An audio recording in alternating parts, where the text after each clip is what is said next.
What would you do differently this next term if you're elected than you did last term? It's a really important question, and a question I think about a lot, because our first 3 years in office have been defined by transformational change, whether it's the sale of the railroad, the Brent Spence Bridge getting financed, or the rezoning efforts. We have really brought significant change to the city in a short amount of time. Not to mention the fact that you came into office halfway through the pandemic. That's right, that's right. So it was a time defined by almost having to make these difficult choices in order to come out of the pandemic swinging. And I'm proud of the fact that we've done just that, we are second in the country for turning underutilized office space into housing. We're third in the country for vacancy rates downtown for office space, and that's by design, that's not by accident. But all of that change has created some anxieties in our community. You know, Cincinnati finds itself now on the precipice or at a crossroads of turning into a new city. So many people are moving here. So many people want to come to Cincinnati because of how accessible we are, because of our resilience to climate change. But with that growth comes very difficult decisions. You know, I think I can do a better job of change management. I can do a better job of articulating why these things are necessary. Not because we want to do them, not because we don't understand the anxiety that change at this level creates, but because unless we change, unless we continue to grow, you know, we're not going to have the resources necessary to attack the significant issues that so many people in our community are still experiencing despite all of this new investment and despite this population growth. I think that's something you know, that I want to spend a lot more time on. When we, to your point, James, when we first got into office, we had the pandemic. Omicron was still raging. In fact, we had to move our swearing in outdoors because of it in January. We had the corruption that was still, and still today, is a real weight at our ankles. And so we felt it necessary to really lead with courage and conviction. But I do think that we have created some anxiety amongst some of our neighbors based on the pace of that change. And that's something I think we can articulate better. So it's not necessarily you're going to back off trying to change things and make things better. You just need to do a better job of communicating why it's so important. Yeah, I think we need to do a better job of bringing communities with us, right? Not providing a perception that we're, you know, working in a vacuum, but better articulating to communities why these are urgent matters, why because we're in a housing crisis, why it's urgent that we build more housing, even if it's uncomfortable or even if it's controversial, because we know that our housing crisis is leading to disproportionately our most vulnerable community members being pushed out of our city. And that has long-term negative impacts for all of us. What is the first thing you do after, excuse me, what's the first thing you do after if you win and you're re-inaugurated? Continue being mayor. You know, I think when you're an incumbent and when you're running for re-election, you're really running on your record and hoping to continue the strategies and the vision that you've laid out for the people of Cincinnati.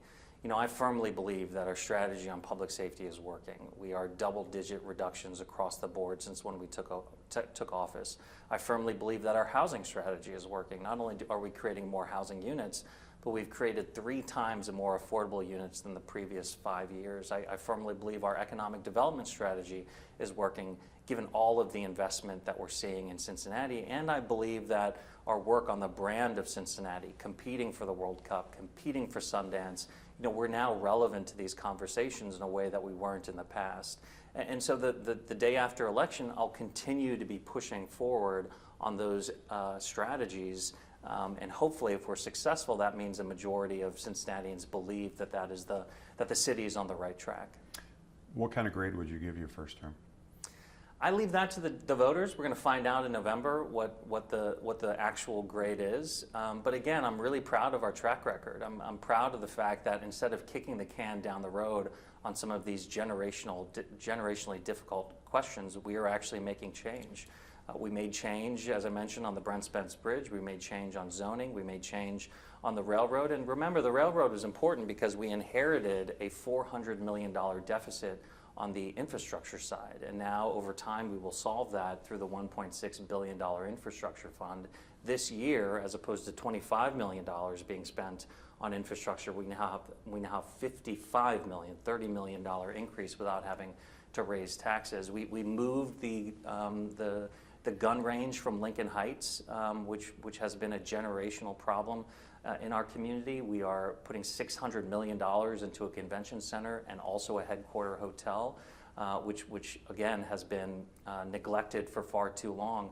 So on all of these difficult questions and issues, we've really attacked them front and center. And I'm really proud of the fact that we've driven results. Now, when you're dealing with these really difficult, generationally challenging issues, there's going to be folks who disagree with the direction. But you know, we doing nothing is a choice, right? And maintaining the status quo and doing nothing is a recipe for a city in decline. I'm proud of the fact that our elected officials have had the courage of their convictions to confront some of these thornier issues. Both the other candidates were critical of the state of the city's streets, mm-hmm. and of especially this last winter, the city's response to snow removal, saying that's what a city should do, that's what a city's main focus or the city's main role is, and they're not doing a good job of it. Yeah. There's potholes everywhere. One of them tried to ask me, what do you think about the city streets? I said, first of all, it's not my place to say, but I see potholes everywhere, and I live in Kentucky. So that being said, they're critical of that. They're saying the city should get back to its knitting, basically, mm-hmm. that they should get back to its core responsibility to not doing a good job. How do you respond? Look, I think the criticism over our snow removal from the blizzard and also the ensuing potholes after the blizzard, I think that's fair. In fact, I was the first one from the city to say our snow removal wasn't good enough and the amount of potholes and the rate of potholes being fixed was not good enough. And so we've taken action. We've just allocated, I think, around $1.7 million to go to fleet in order to help buy more snow plows. 20% of our snow plows were down during the blizzard because they were so old and so hard to maintain. So we're driving new dollars to make sure that we actually have the facilities and resources necessary in order to be more effective from a public services perspective. The other thing is, now that we have $55 million coming in from the sale of the railroad, we can pave more road miles. I expect that in this upcoming budget, from a capital perspective, paving roads is going to be the single largest line item, and we will be able to do significantly more now that we have $55 million. The reason why that's important for the pothole conversation is because when you pave a road, it's impervious to potholes for 5 years. So the more that we can catch up on this $400 million deferred capital maintenance bill, which is part of the reason why we have all these potholes, because our infrastructure is so old, that will take some time, but road miles is the most important thing, and I believe voters and citizens are going to see a real difference. The other big issue that gets raised is crime. Mm-hmm. The statistics show that Cincinnati is lower than other cities, and it has declined, I won't say significantly, but somewhat. But you still have a youth violence problem, mm-hmm. and there's still the perception that sometimes downtown isn't safe. Yep. You just had to put 21 and over at the banks, for example. Mm-hmm. What, if anything, differently are you going to do in a second term about crime and working with CPD to lower youth violence and crime in the city? Well, my strongest relationship in the city is, frankly, with our public safety employees. So the chief of police, myself, city manager Long, are all on the same page about the strategies to disrupt crime. And it's working. We are headed in the right direction. When you look at crime stats in 2021, the year before we took over, versus 2024, our most recent year with full stats, you do see double-digit declines in all of the violent crime stats, whether it's shootings or homicides. And I'm encouraged by that to suggest that we're on the right path, but I'm in no way saying that we've solved the problem. We haven't. Any homicide, any shooting, any car break-in is completely unacceptable. And in order to address those concerns, we have really put our money where our mouth is. We have funded historic numbers of recruit classes for both police and fire. We just negotiated successfully, without a lot of drama, I would add, the new FOP contract, the new fire contract. I believe AFSCME is next. So we're making sure that we're paying folks a competitive wage. We're making sure that we're providing solid benefits to recruit people to be our public safety employees. And we've also innovated. Alternative response to crisis. Cincinnati is one of the few cities in the country that send unarmed mental health professionals to some 911 calls. Now, not only is that good for the person in crisis to get connected more directly with a healthcare provider, but it also frees up police time to focus on preventing violent crime, which is what I want them focused on in the first place. But the chief will tell you that we can't police our way out of a problem, right? When you saw the mass shooting that happened on Main Street just a couple of years ago, there's a police officer right there on that block. When you talk about violence at the banks, CDRT and SWAT, our most trained officials and professionals, are on the banks every single weekend throughout the year. And so to the extent violence happens there, it's happening on the same block that a police officer is. So police presence is certainly an aspect of it, but it's not the solution. So that's why we've devoted so much time and effort into providing youth services, youth employment, and making sure that all of our pools are open during the summer, which we achieved last year, the first time that it's been achieved, I think, in a decade. So we take a comprehensive view of this, and again, even on youth violence, those strategies are showing promise. Year to date, we've decreased youth violence by 35%. Now again, I want to be careful here. Our stats are trending in the right direction, but we are not finished yet. We've got to double down on our efforts. We are the first city in the state of Ohio to launch a crime gun intelligence unit, which is using DNA and shell casings in order to track illegal guns in our community.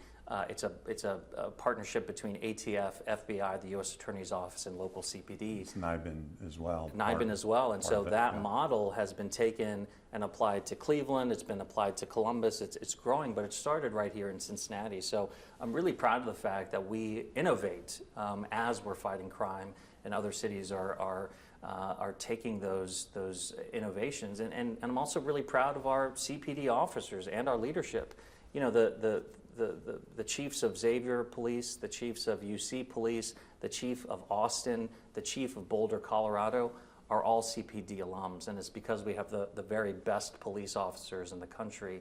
And so I believe we have all the right ingredients to continue to be a leader in violent crime. To your point, our numbers are far better than our peer cities, but even within our own numbers, we want to continue to double down to reduce those numbers. It's interesting you brought up the mental health aspect, because I remember when you were running, and I remember asking you in the debate about that issue, and I had just recently done a story about how there was one place that got like 40 calls, lady got like 40 calls. I think it was like 200 calls in like a 3-month period. Exactly. So we were using all of our police resources, and if I remember correctly, that house was in West Price Hill, so we were using all of our police resources, not on a community, but on one single house.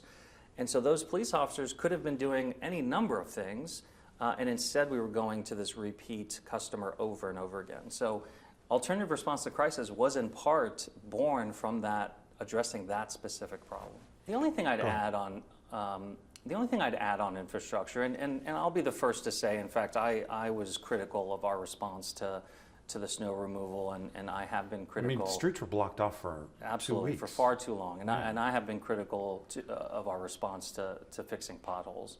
But it's one thing to be critical, and it's another thing to develop solutions. It is ironic that my opponents oppose the sale of the railroad, but have no idea how they would have more resources to actually fix the potholes long term. Now that we have sold the railroad and we have $30 million more, we can pave more roads. It's easy to say, well, the city should be doing something differently. It's much harder to actually propose a solution. And when a solution is proposed, like selling the railroad, to then say, I don't have an idea, but I do oppose this idea, that's not leadership.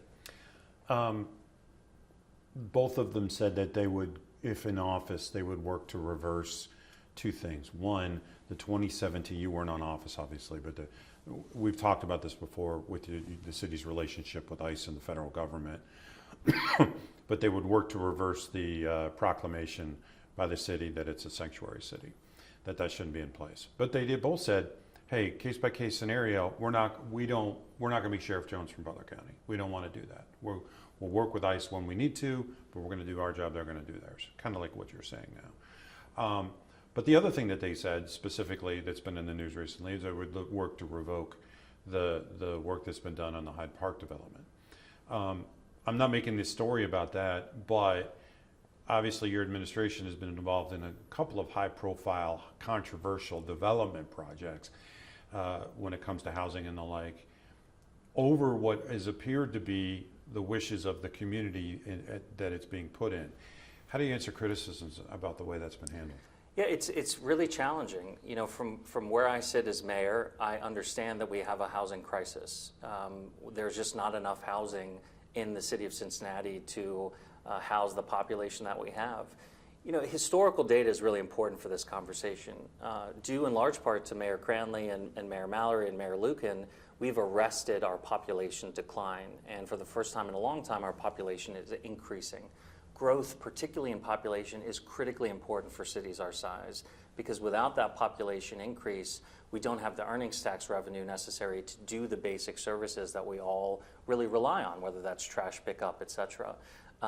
So that's all good news, but in that same 10-year period that our population was increasing, you would expect our housing stock to stay flat or go up with that population increase. It's the worst case scenario. We've lost housing along the way. So there's more people living here and fewer places to live, which is why there's so much pressure on property taxes, on mortgages, and on rents. Study after study shows that Cincinnati's rents are increasing much higher than our peer cities. One study showed that it was second in the nation per capita. That's a significant problem. It's a problem because we're pricing out legacy residents who may even own their home but can't keep up with property taxes. And it's a problem because it's harder to recruit and retain talent if there's nowhere to live. Procter & Gamble, Kroger, Children's Hospital, they need to recruit talent, particularly young, diverse talent. And if they can't afford to live here, then it's going to be harder for them to compete on an international stage. So for a variety of reasons, this is a crisis.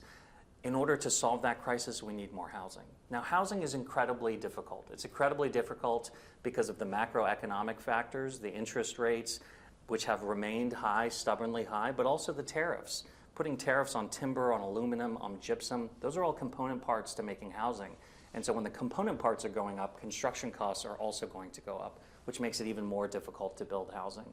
So when we have an opportunity to get over all of those obstacles and actually build housing in a community and a city that we know needs it, not just single-family detached housing that is so expensive and probably further out of reach for young people, but multifamily, row homes, and diversity of housing typologies to make sure that no matter what income level you're at, you have access to a kind of housing that fits you and that it's quality.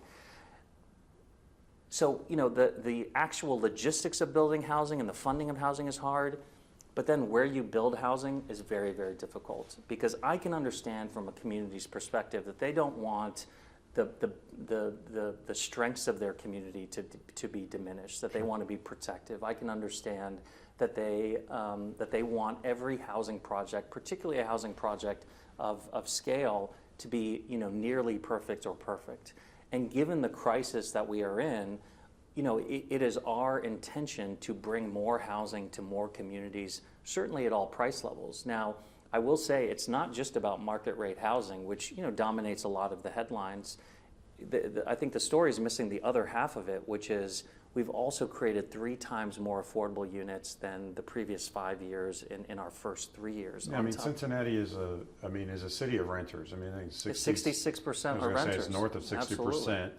And I know we can get into a whole discussion about home ownership, which is not for this, but you're dealing with that with stagnant wages, inflation, and, you know, and potentially stagflation, right, given the uncertainty in the markets right now. So I guess my question then is, just to push back a little bit, is now the time to be building more housing when it's so expensive and people can't afford what you're building? Well, I disagree with that. People can afford what we're building because it's not just market rate, it's also truly affordable and workforce housing. 300 units we just cut the ribbon on 300 units downtown at the Macy's building. And while those units are not affordable, they're also not, $3,000 a month unaffordable. They're considered workforce housing. So we have not just focused on affordable or workforce or market rate, we've focused on all of it. To specifically address the concern, well, we want to make sure that we're creating housing that average people can afford, and I'm really proud of that track record. Now, your other question is, can we afford to do that now? We can't afford not to do it. If we just kind of sit on our hands and say, okay, we're not going to push forward housing projects and developments unless they have 100% approval from the community, unless they look like, a specific design, then that is the status quo thinking that has gotten us into this housing crisis in the first place. People will tell you it's really hard to develop in Cincinnati. Just a handful of developers still work in Cincinnati, and it's because of our system of government. I'm not necessarily criticizing that. I'm just saying that's the reality.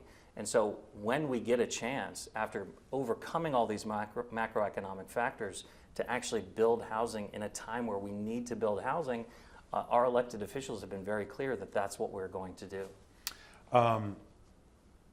What was the biggest surprise or the biggest challenge for you in your first term? I think the being mayor is a joy. It's the best job I've ever had. I mean, it is. I just feel so fortunate to be mayor, particularly in this moment in this city. But it's also an emotionally draining job because you are dealing every day with generational trauma, generational gun violence, generational poverty. And when you're talking to a family member who just lost a loved one to gun violence, it's difficult. It's difficult because you obviously have to have an extraordinary amount of empathy in order to connect with that person and make them feel better. But it's also difficult because sometimes your role in that position is to be a healer, is to be a supporter. And sometimes people just want to yell at someone, and oftentimes that's the mayor, and that's the role as well. And so when I reflect back on my life experiences and what has really prepared me to be mayor to the extent you can be, one of the biggest experiences that I draw on a lot is actually the death of my father when I was in law school, helping my brother and my mom through that grief. Those kind of learned skills are something that I use, particularly with community and folks who are experiencing something devastating and need a shoulder to cry on, or someone to, through catharsis, kind of unload their feelings on. Sure. Switching gears a little bit, it's going to be, sorry, not a great transition, but no worries. One of your, Brian Frank this morning said he got into the race, this was before Mr. Bowman got in, but he got in the race specifically because he didn't want just one person running. But he also wanted to give a clear choice, and he says that people don't understand how much you're not a Democrat, but you are a socialist. You are, that your agenda is going to hurt a lot of people and homeowners in the city. How do you answer that? I don't know how you can be critical of me trying to develop more housing, but then also call me a socialist. So I think that is fundamentally in conflict, and I don't understand how he would square that circle. I'd have to go back and look at the full context of what he was saying, but basically he was saying your policies and connected neighborhoods. I forget Connected communities. Connected communities. So that's a perfect example. So yeah.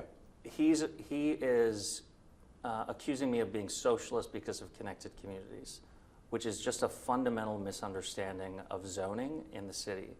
Connected communities is fundamentally a strategy to relax zoning, to make it easier for housing to be developed and constructed. It's a a fundamentally private sector strategy to drive more housing into the community. I think his criticism is that. So that makes no sense. Is that, and believe me, I'm not saying I'm going to espouse what Yeah, he says sure. or anything. I think what he's saying is that if you do that, you would then allow the developers to have more of a say over what happens in a community than the people who actually live there. That's not socialism. Yeah. That would be capitalism. Just taking that example, and that is a misreading of what is happening. Okay. I think I covered all the things I needed to cover with you for this. Just two questions I've asked everybody else.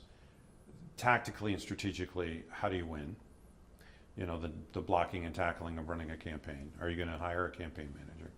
And then number two, you know, basically, why should people vote for you? Why should people vote for you again? So I don't know which one you want to start with. I'll take the first question. My strategy for re-election is to be the best mayor that I can be, and to continue to drive results for the city of Cincinnati, to continue to focus on public safety, continue to focus on housing, economic development, and lifting up all of our communities and not just some. And if I'm able to do that, then that will make it clear why I deserve another 4 years in order to see that vision through. And then why should people vote for you again? Yeah, you know, I think that the city's on a wonderful trajectory. I think there's a lot of optimism, there's a lot of energy, there's a lot of hope happening in Cincinnati right now, which is very, very different than what's happening in Washington, D.C. We are different than the federal chaos. And in order to continue that growth, continue that intentional investment into racial equity and into lifting up all of our communities, you know, I'm hopeful that we've done enough to earn a second term. This is one question I also asked the other two, and they Mr. Bowman said he didn't want to get into a general broad discussion. He wanted to know about specific programs. When it comes to diversity and equity and things like that, DEI is being thrown around as a bad word out of Washington. They're saying everybody should get rid of it, even threatening federal funding. And we had this conversation about ICE before. But if it comes down to it and they're saying, hey, Cincinnati, you need to get rid of DEI or all this money is going to go away, what's your response to that? A mayor that is focused on equity, particularly wealth equity and racial equity, needs the tools that diversity, equity, and inclusion programs provide in order to be an effective mayor. I believe it is central to being mayor. When you look at the Urban League's report of the state of Black Cincinnati, it shows very clearly through the data, not rhetoric or opinion, but through data, that depending on where you are born in our city, James, your opportunities for education, for career, even your life expectancy is impacted just by where you are born. If cities don't have the tools to address that through diversity, equity, and inclusion programs, then that wealth divide, the haves and have-nots, the disproportionate amount of our diverse communities that are either incarcerated or living in poverty will only grow. That is just frankly a reality that I refuse to accept, and we will continue to use those tools in order to even the playing field, because I do think equal opportunity is the goal, but right now it doesn't exist. Anything else I didn't ask you wanted to add? Go Reds.